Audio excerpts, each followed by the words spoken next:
Hey guys, Nick Horton here, the Iron Samurai, and this is another episode of Weightlifting Academy.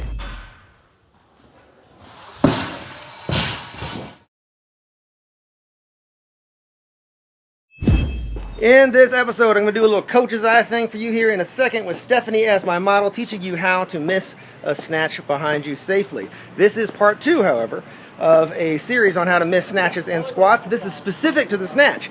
The first one was general. It was about how to do this missing bit without dying on any exercise for the most part in the gym. So go watch that video first. But in case you're too fucking lazy, I'm just going to remind you that those two things are: one, you got to be super tight throughout the lift, and two, you need to do every kind of miss purposefully. So when you miss with a tight locked in body, and you do so with massive purpose. Okay, I got Stephanie queued up here on the video, and she's going to be our model for how to miss a snatch behind. All right, so the 3 things she's going to focus on, we're going to get to in just a second, but I do want to point out something really important on this video, and that is Eli's ass. He's video bombing with his booty, so you can just enjoy that as we learn how to miss a snatch behind you. All right, so Stephanie here has got, number 1, locked arms.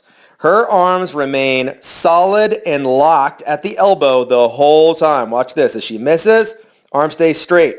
She did not let the arm buckle, because if at any point her arms were locked, solid, and straight, the barbell will go straight down, which on this part of the bar doesn't look so bad. But here, whoop, oh, that's her head. She's going to decapitate herself. So you may not ever bend your arms at all in a miss on a snatch. The second rule is the hips here go forward.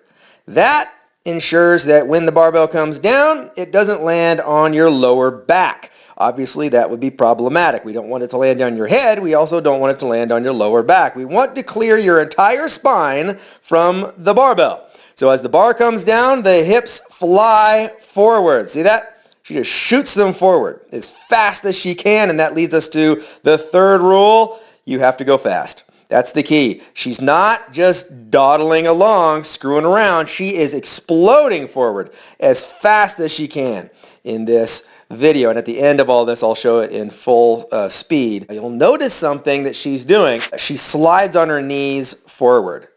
This guarantees, basically, that you're going to get out of the way faster.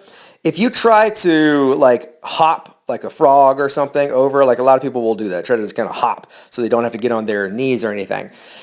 I understand why you'd want to do that, because you're afraid for your knees, but I promise you, if you scrape up your knees, that's not as bad as a barbell landing on your spine. When you first start out, just put on some knee sleeves and allow yourself to slide forward, because you're going to learn how to do this much better and much faster if you just go all out. If you're trying to learn how to fall off of a bike, it's not going to work if you're like, well, I'll only fall off a bike if I'm on some grass or something. I'm sorry, someday you're going to be on concrete. You need to know how to deal with that.